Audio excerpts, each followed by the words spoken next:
आइए नज़र डालते हैं देश के अहम मुद्दों पर सोशल मीडिया के माध्यम से। शीतल पी सिंह लिखते हैं, जो बात भारत में करते हो पर दुबई में छिपाते, डिलीट कर देते हो, वो बात सही कैसे हो सकती है? या तुम उस कहावत के पात्र हो कि अपने घर डैश भी शेर होता है और बाहर भीगी बिल्ली। कुएं से बाहर निकलो, सामने नीला समुद्र तुम्हारी प्रतीक्षा कर रहा है। तारिक अनवर चंपारनी ने लिखा है, मेरी नज़र अपनी लिस्ट के बहुसंख्यक समाज के लोगों पर है। कुछ ऐसे लोग भी हैं जिनको मुसलमानों की मौत पर नाचते देखा है, ट्रिपल तलाक बिल पर खुतबा देते देखा है, एनआरसी के मुद्दे पर पाकिस्तान भेजते देखा है, सीए पर ढोल नगाड़ा बजा रहे थे। आज जब अरबी लोगों ने इनकी पोल खोल दिया तब इनका आंतरिक मामला और बेइज्जती महसूस हो रही है। दोस्त, मुझे भी तेजस्वी सूर्या की हरकत अच्छी नहीं लगी। उसने पूरे अरब देश में भारत की बेइज्जती कराया है। फेक अतीक किदवई लिखते हैं, अर्नब, लोग कहते हैं सोनिया गांधी एक बार गर्ल थी। होटल में काम करने वाली हर लड़की बार गर्ल हो ये ज़रूरी नहीं। इस बात की सच्चाई क्या है मुझे पता नहीं, लेकिन ये इतना बुरा भी नहीं है। इन सब के पीछे कहने का मतलब ये होता है कि इनका चरित्र ऐसा है। मैंने जब से होश संभाला है इस औरत में कभी फूहड़पन नहीं दिखा, कभी बेतुकी बात पर अट्टहास करते नहीं देखा, कभी उल जलूल कपड़े पहनते नहीं देखा, कभी किसी मर्द के करीब से गले मिलते नहीं देखा, बल्कि उन औरतों को देखा जो भारतीय संस्कृति की ठेकेदार बनती है, फूहड़ता से हंसते हुए, डांस करते हुए, नीच और घिनौनी बातें करते हुए। मैं सोचता हूँ कि सोनिया गांधी प्रधानमंत्री होती और कोरोना की महामारी झेलते हुए इटली को हाइड्रोक्सीक्लोरोक्विन भिजवा देती, इस देश का क्या रिएक्शन होता? आगे श्वेता झा लिखती हैं, दुनिया भर में 25 लाख से ज़्यादा संक्रमित हो चुके हैं और करीब 2 लाख से ज़्यादा लोगों की मौतें हो चुकी हैं। अकेले अमेरिका में मृतकों की संख्या 42,000 के पार हो गई है।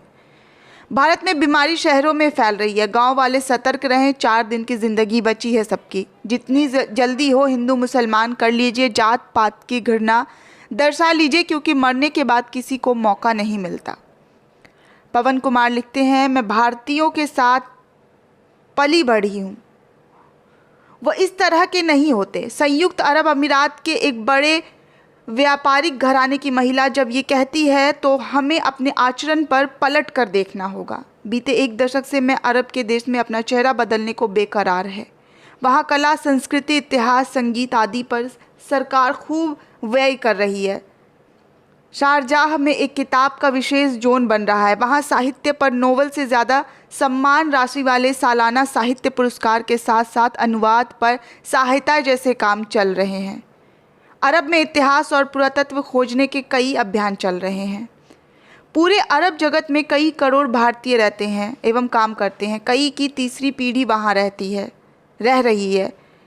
वहाँ किसी भारतीय के साथ धर्म के आधार पर कोई भेदभाव नहीं हुआ, लेकिन कुछ सालों में स्वयंभू भक्तों ने इस तरह से गंदगी फैलाई। ये ना कहना कि ये सब सोशल मीडिया के कारण हुआ, ये तो पहले से ही हमारे दिमाग में थी। सोशल मीडिया ने केवल उस गंदगी के गुबार को व्यक्त करने का प्लेटफॉर्म दे दिया और हमारी नफरत, सांप्रदायिक सोच निखर कर दुनिया के सामने आ गई। आज के खलीज टाइम्स में पूरा पन्ना इस मसले पर है। भारत के राजदूत को भी लिखना पड़ा। ज़रा सोचो, कुछ लंपट, बेरोजगार, क्षुद्र दिमाग लोग अपनी हरकतों से अरब में बैठे 3 करोड़ भारतीयों और भारत में उन पर निर्भर अन्य 3 करोड़ की रोटी रोज़ी, जीवन सभी को दांव पर लगा रहे हैं। ये अब सरकार का भी फ़र्ज़ है कि नफरत, जातीय हिंसा, धार्मिक भेदभाव फैलाने वाले सोशल मीडिया पोस्ट पर कड़ी कार्रवाई हो। आगे पवन करण फिर से लिखते हैं, इसे लॉकडाउन की मजबूरी कहें या एक मजदूर परिवार की गुर्बत। गोरखपुर निवासी सुनील की दिल्ली में चेचक से मौत हो गई। दिल्ली पुलिस ने किसी तरह परिवार को गोरखपुर में उसकी मौत की खबर दी। गरीब पत्नी के पास पति की लाश ले जाने के लिए पैसे नहीं थे, ऊपर से लॉकडाउन। पत्नी ने ग्राम प्रधान व अन्य लोगों से मदद मांगी, लेकिन मायूसी हाथ लगी। बेबस होकर पत्नी पूनम ने पति की जगह उसके पुतले का गांव में अंतिम संस्कार कर दिया। ये उसी परिवार की तस्वीर है। सामने सबसे छोटे बच्चे ने अपने पिता के पुतले को अग्नि देकर अंतिम संस्कार किया। मजदूर का शव उस परिवार को नहीं मिल पाया। संस्कार निकालने का दबाव ऊपर से अलग। गरीब की ज़िंदगी का क्या मोल है? देख लो हिंदुस्तान। विक्रम सिंह चौहान लिखते हैं, ये व्यक्ति जिनका नाम अनिल देशमुख है, क्या धाकड़ आदमी है, उद्धव ठाकरे से ज़्यादा सख्त सांप्रदायिकता को लेकर। वैसे तो ये महाराष्ट्र के गृह मंत्री हैं, लेकिन योग्यता देश के गृह मंत्री का है। चाहे फेक न्यूज़ के खिलाफ कार्रवाई हो या पालघर मॉब लिंचिंग मामला, फ्रंट से लीड किया। अब आज इन्होंने फिर साफ किया है, किसी भी मुस्लिम का नाम पालघर मामले में नहीं है। आए बस को शोएब बस के नाम से फैलाया जा रहा है। उन्होंने ऐसे सबके खिलाफ कड़ी कार्रवाई की चेतावनी दी है। ऐसा ही मुद्दा चाहिए होता है दंगाइयों को सबक सिखाने के लिए। आगे सत्यार्थी लिखते हैं, हमारे जैसे लोग भी भारत को विभाजित कर, कमज़ोर कर, तोड़ने के खिलाफ थे। अगर आप सही तरह से सोचें तो पाकिस्तान एक देश नहीं बल्कि भारत विभाजित हुआ है। अशोक का भारत, बुद्ध का भारत अफगानिस्तान तक था। अग्निहोत्री को नेहरू की किताब भारत एक खोज, राहुल की किताब बोलेगा से, गंगा से और इसके साथ तिलक को पढ़ना चाहिए। और जब ये सब खत्म हो जाए तो टाइम्स ऑफ इंडिया की 2001 और द हिंदू में 2017 जून में छपी जेनेटिक इंजीनियरिंग की रिपोर्ट को पढ़नी चाहिए। और ये भी कम हो तो इंडिया टुडे की बौद्धिक सभ्यता की रिपोर्ट पढ़नी चाहिए। सैयद उस्मान मुस्तफ़ा काज़मी लिखते हैं, अभी तक मुस्लिम टुकड़ाखोर लोग बफ देकर जाते थे या प्रेस कॉन्फ्रेंस करते थे, लेकिन लॉकडाउन की वजह से मुमकिन नहीं हो पा रहा। इसलिए कुछ उर्दू नामी चिंटुओं को सोशल मीडिया पर छोड़ दिया गया, जो बैलेंस बना रहे हैं। कह रहे हैं कि ये अरब के ट्वीट नहीं है, ये फलाने के ट्वीट हैं। अरे हम कह रहे हैं फलाने हो या ढिमकाने, लेकिन ये बताओ कि मुद्दा किसका है। विक्रम सिंह चौहान लिखते हैं आगे फेसबुक पर, जमात के लोगों को डॉक्टर पर थूकने, उसे मारने दौड़ाने की मनगढ़ंत न्यूज़ तो बहुत आती जाती है, पर ऐसी न्यूज़ आपको पढ़ने को क्यों नहीं मिलती। चेन्नई के मशहूर डॉक्टर सिमोन हरक्यूलिस की कोरोना से रविवार को मौत हो गई। वो कोरोना संक्रमित मरीज का इलाज करते खुद भी संक्रमण का शिकार हो गए थे, लेकिन डॉक्टर साहब जिंदगी की जंग हार गए। उनके नज़दीक मित्र सहयोगी डॉक्टर प्रदीप उनके अंतिम पलों में साथ थे। वे उनका शव लेकर शहर के कब्रगाह में दफनाने के लिए गए। डॉक्टर प्रदीप ने खुद एम्बुलेंस ड्राइवर किया, साथ में 2 वार्ड बॉय थे। इससे पहले वो पहुंच पाते, भीड़ ने उनके एम्बुलेंस पर अटैक कर दिया। लाठी, पत्थर, बोतलों से उनके ऊपर जानलेवा हमला हुआ। वो कोरोना फैलाने के डर से उनके शव को दफनाने का विरोध कर रहे थे। दूसरी कब्रगाह में भी यही हुआ। अंत में डॉक्टर प्रदीप ने रात 1:30 बजे एक स्थान पर खुद फावड़ा लेकर गड्ढे खोदे, अपने मित्र को दफन किया। इस स्थिति को लेकर बहुत भावुक हुए।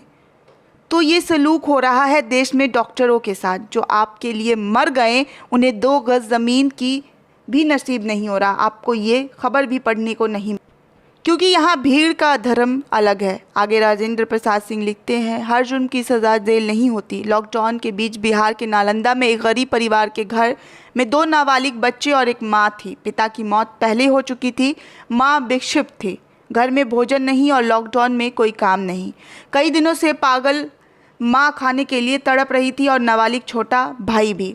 सो बड़े नाबालिग भाई ने अपनी माँ और छोटे भाई को भूख मिटाने के लिए चोरी कर डाली। पुलिस ने नाबालिग चोर को पकड़कर अदालत ले गई। जज ने सुनाया फैसला कि नाबालिग चोर को जेल नहीं बल्कि सज़ा के रूप में भोजन और कपड़े दिए जाएं। हर जुर्म की सज़ा जेल नहीं होती। योगेंद्र यादव लिखते हैं, भूख की पदचाप। अब सरकार कहेगी कि कोदो तो आदिवासियों पर परंपरागत भोजन है। ये नहीं बताएगी कि अब उसका प्रयोग तभी करते हैं जब आप रसोई में सब खाना समाप्त हो जाए। ये खबर टीकमगढ़ मध्य प्रदेश के दैनिक भास्कर में 18 तारीख को छपी थी।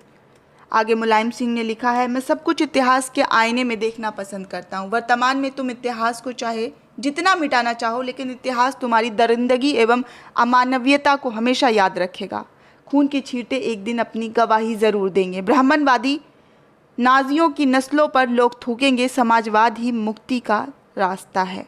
प्रमोद फावा लिखते हैं, एक कल रात का ट्विटर ट्रेंड है और दूसरा खलीज टाइम्स में छपा इंटरव्यू, जिसमें ये मुअज्जिम मोहतरमा बता रही हैं कि उन्होंने भारतीयों के साथ पढ़ाई की और बेशक अधिकांश इंडियन बहुत अच्छे होते हैं तथा धर्म के आधार पर नफरत नहीं करते, लेकिन कुछ लोगों पर अजीम मुल्क को बदनाम कर रहे हैं जिन्हें रोकना चाहिए। दूसरा स्क्रीनशॉट के ट्विटर ट्रेंड का हिस्सा है जिसमें टॉप पर इस्लामोफोबिया इन इंडिया है।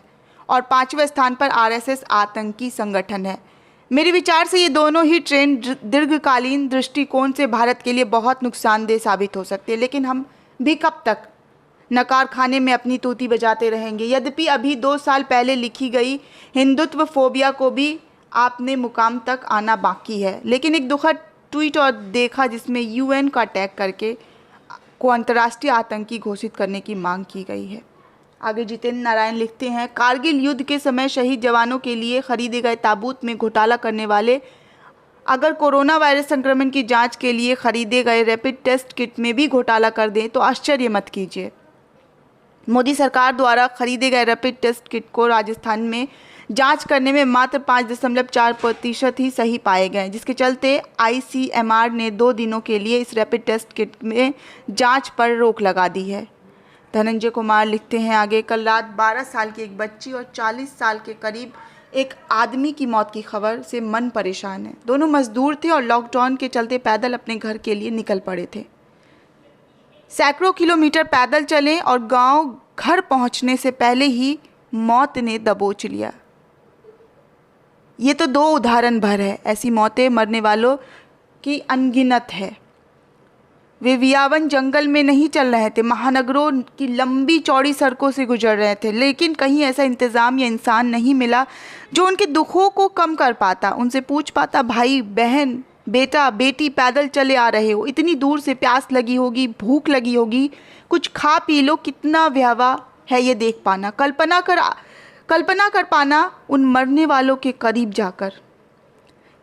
किसने मारा इन्हें? अपनी गरीबी या अपनी नासमझी की वजह से मरे, या सरकार ने मारा इन्हें? हम में से जो जिंदा है उन्हें इस पर विचार करना चाहिए। ये मजदूर थे, मेहनत करते थे, आज़ाद लोकतांत्रिक देश में शोषण का शिकार हुए थे, जीने भर भी नहीं कमा पाए कभी। दुनिया की सबसे मोटी किताब जिसमें हम संविधान कहते हैं वो भी सुरक्षा नहीं दे पाई इन जैसों को। इसी तरह सड़कों पर चलते हुए सैकड़ों मजदूर पुलिस की लाठियों से निर्ममता पूर्वक पीटे गए। लॉकडाउन का पालन नहीं करने के आरोप में कई के हाथ पैर टूटे, कई के सर फूटे, कई की जीवन भर अपंग या बीमार बने रहेंगे क्योंकि इलाज के लिए पैसे नहीं हैं इनके पास, उनके लिए अस्पताल नहीं है। हालांकि अब महीना भर बाद समझ आ रहा है लॉकडाउन सिर्फ सरकारी जवाबदेही दिखाने का स्वांग था। मेडिकल रिसर्च बता रही है 70 से 80% रोगियों में कोरोना के लक्षण नहीं दिखाई दे रहे हैं, लेकिन वे कोरोना संक्रमण का माध्यम है। हमारे देश में जांच की अब तक कोई ठोस व्यवस्था नहीं हो पाई है, सबकी जांच हो पाए और कोरोना रोगियों को समय रहते पहचाना जा सके। फिर लॉकडाउन के दौरान फंसे तीर्थयात्री सरकारी इंतजाम से अपने अपने गांव भेजे गए, छुपे जमाती अस्पताल भेजे गए, कोटा से छात्र घर लाए गए, लेकिन मजदूरों के लिए ना घर जाने का इंतजाम कर पाई सरकार और ना अस्पताल भेजने को। उनके लिए सिर्फ और सिर्फ पुलिस के डंडों का इंतजाम था। 56 तरीकों के धर्म पंथों को मानने वाले लोगों से भरी दुनिया में उनके लिए संवेदना के 2 बोल बोलने वाला भी कोई नहीं था। ऐसा क्यों था? ऐसा क्यों है? क्या वे मजदूर इंसान नहीं थे? इंसान नहीं है। साधुओं की हत्या पर बिलबिलाने वाले हिंदू समाज मजदूरों की हत्या पर मौन क्यों है? क्या मजदूर हिंदू नहीं थे? क्या मजदूर हिंदू नहीं थे या नहीं है? दुर्भाग्य है। आखिर आदमी की चिंता करने वाले गांधी के देश में आखिरी आदमी की तनिक चिंता नहीं, सत्ता पर बैठे लोगों को। कृष्णकांत ने लिखा है, इंसानियत को कुचलने के लिए भीड़ की ज़रूरत है, इंसानियत को बचाने के लिए आपको अकेले चलना होता है, भीड़ आपको अकेला छोड़ देती है। फरवरी 1992 अयोध्या का मोहल्ला खिड़की अली बेग, यहाँ रहने वाले मोहम्मद शरीफ का बेटा रईस सुल्तानपुर गया था। वो दवाएं बेचने का काम करता था। रईस वापस नहीं लौटा। शरीफ चचा अपने बेटे को 1 महीने तक ढूंढते रहे। एक दिन पुलिस ने उनके बेटे के कपड़े लौटाए, साथ में ये भी खबर दी कि उनका बेटा मारा जा चुका है, उनकी लाश सड़ गई है, जिसका निपटान कर दिया गया है। शरीफ चचा के पैरों तले ज़मीन खिसक गई। उनके मन में टीस रह गई कि वो अपने बेटे को ढंग से अंतिम संस्कार भी नहीं कर पाए। ये सोचकर बेटे का दुख और बढ़ गया कि जिस बेटे का बाप जिंदा है उसकी लाश लावारिस पड़ी रही और मिट्टी ना नसीब हो पाई। एक दिन उन्होंने देखा कि कुछ पुलिस वाले नदी में एक लाश फेंक रहे हैं। शरीफ चचा को बेटे की याद आई, इसी तरह उन्होंने मेरे बेटे की लाश भी नदी में फेंक दी होगी। इसी रोज़ शरीफ चचा ने प्रण किया कि आज मैं किसी लाश को लावारिस नहीं होने दूंगा। मेरे बेटे को मिट्टी नसीब नहीं हुई, पर मैं किसी और के साथ ऐसा नहीं होने दूंगा। यहाँ से जो सिलसिला शुरू हुआ, उसने मानवता की बेहद खूबसूरत कहानी लिखी। शरीफ तब से चुपचाप तमाम हिंदुओं और मुसलमानों को कंधा दे रहे हैं। शरीफ चचा पेशे से साइकिल मैकेनिक थे, लेकिन वो इंसानियत और प्रेम के मैकेनिक बन बैठे। तब से अस्पतालों में, सड़कों पर, थाने में, मेले में, जहाँ कहीं कोई लावारिस लाश पाई जाती है, शरीफ चचा के हवाले कर दी जाती है। वो उसे अपने कंधे पर उठाते हैं, नहलाते हैं, धुलाते हैं और बाइज्जत उसे धरती माँ के हवाले कर देते हैं। मरने वाला हिंदू है तो हिंदू रीति से, मरने वाला मुस्लिम है तो मुस्लिम रीति से।